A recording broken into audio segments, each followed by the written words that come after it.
بسم اللہ الرحمن الرحیم رب اشرح لی صدری ویسر لی امری واحلل عقدۃ من لسانی یفقهوا قولی رب ادخلنی مدخل صدق واخرجنی مخرج صدق واجعلنی من لدنک سلطانا نصیرا۔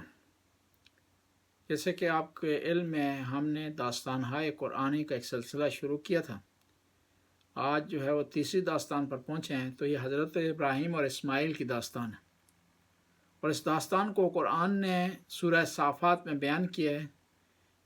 آیت نمبر 101 سے لے کر 110 تک حضرت ابراہیم اور اسماعیل کی داستان ہے۔ ہم خود آیات کو پڑھتے ہیں، پڑھنے کے بعد پھر انشاءاللہ آپ کی خدمت میں اس کا ترجمہ اور تفسیر بیان کریں گے اور اس داستان کو بیان کریں گے۔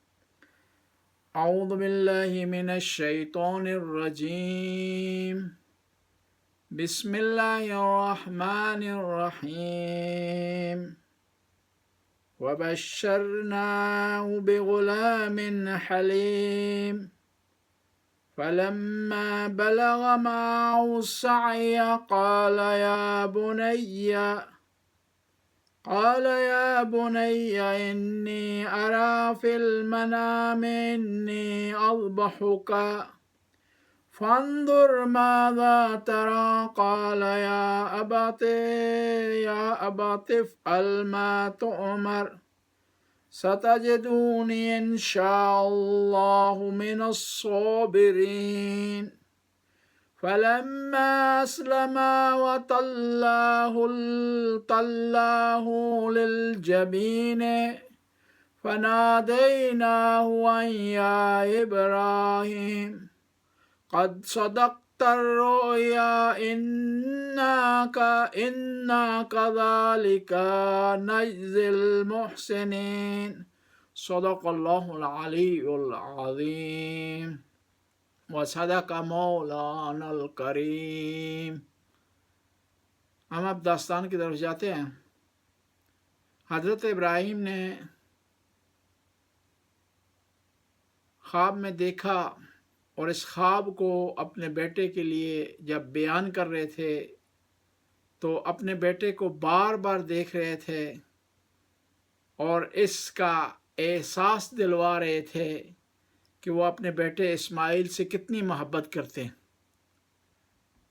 کیوں نہ محبت کرتے، سالوں آرزوؤں کے بعد خدا نے بیٹا دیا، پھر خدا کے حکم پر بیٹے کو اور اپنی زوجہ کو اپنے خداوند تعالیٰ کے گھر کے قریب جا کر آباد کر دیا۔ اب وہی بیٹا خدا کے راستے میں قربان ہونے جا رہا ہے۔ حضرت ابراہیم اپنے بیٹے کی طرف بار بار دیکھ رہے تھے۔ دیکھنے کے بعد بیٹے سے کہا کہ میں نے خواب میں دیکھا ہے کہ میں تمہیں ذبح کرنے والا ہوں، اور خدا نے اس چیز کا مجھے حکم دیا ہے۔ حضرت ابراہیم نے جب بیٹے سے کہا تو بیٹے نے خدا کی بارگاہ میں تسلیم ہوتے ہوئے کہا کہ اے بابا جان، جو خدا نے آپ کو حکم دیا ہے اس پر عمل کریں اور قربانی کو پیش کریں، لیکن یاد کریں اپنی آنکھوں پر پٹی باندھیں، میرے ہاتھ پاؤں باندھیں۔ کہا کیوں بیٹا؟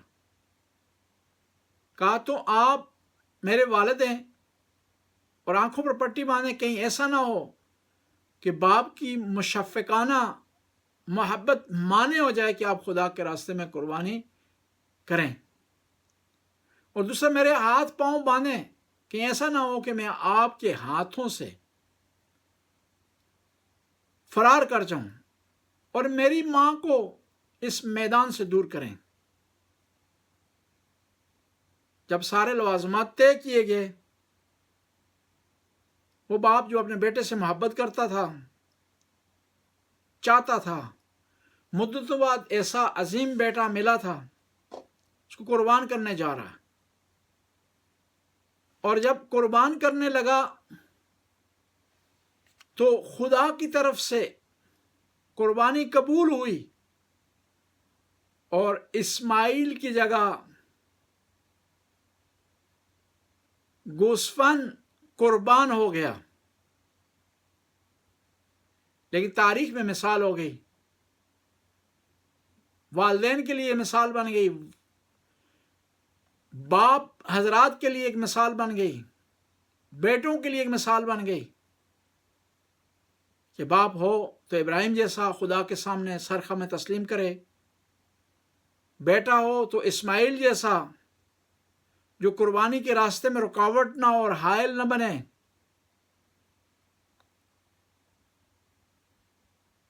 بیٹے نے خدا کی اطاعت کی، باپ نے خدا کی اطاعت کی، اور بیٹے نے باپ کی اطاعت کی۔ خدا کی اطاعت کا عملی نمونہ حضرت ابراہیم بنے، اور باپ کی اطاعت کا عملی نمونہ اسماعیل بنے۔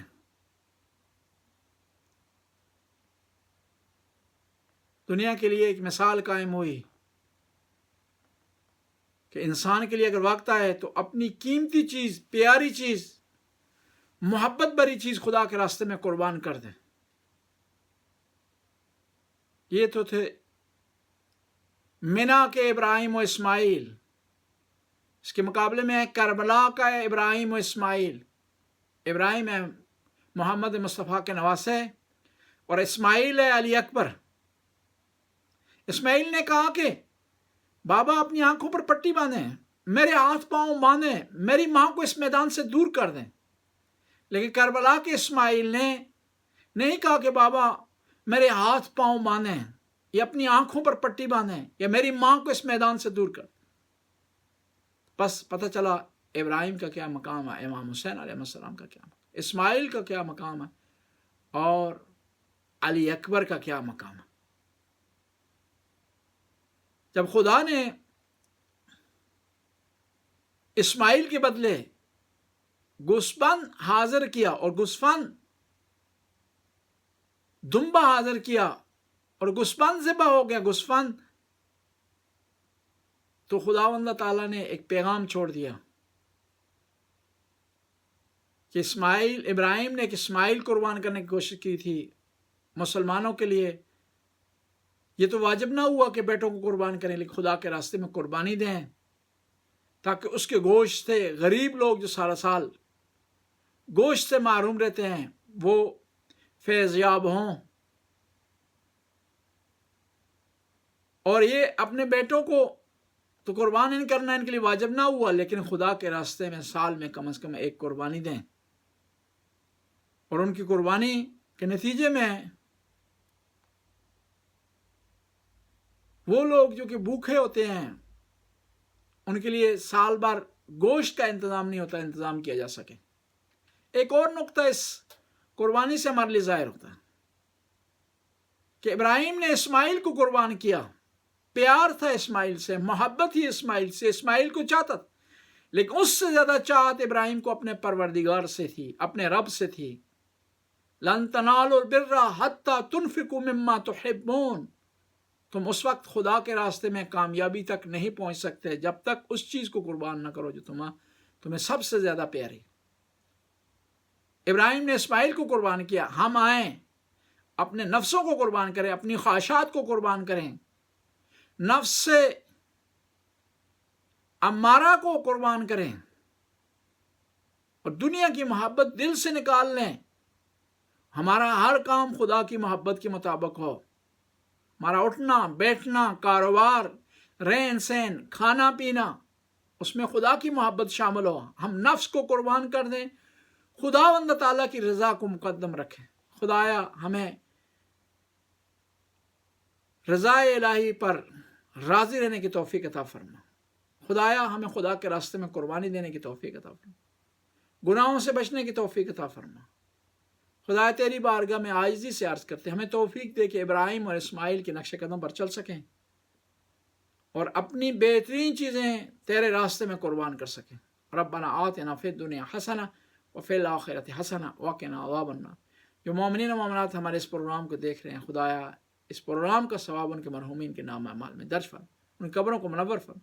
آخر میں تمام مومنین و مومنات، مسلمین و مسلمات کے لیے فاتحہ کی تلاوت کریں۔ بسم اللہ الرحمن الرحیم، الحمدللہ رب العالمین، الرحمن الرحیم، مالک یوم الدین، ایاک نعبد و ایاک نستعین، اہدنا الصراط المستقیم، صراط الذین انعمت علیہم غیر المغضوب علیہم ولا الضالین. بسم اللہ الرحمن الرحیم. قل هو اللہ احد اللہ الصمد لم یلد ولم یولد ولم یکن لہ کفوا احد. اللہم صلی علی محمد. آخر میں آپ سے درخواست کی جاتی ہے کہ ہمارے اس چینل کو سبسکرائب کریں، لائک کریں، شیئر کریں. جو مومن مومنات اس کار خیر میں ہمارا ساتھ دینا چاہتے ہیں تو مالی معاونت کر سکتے ہیں، مالی معاونت کے لیے رابطہ کر سکتے ہیں.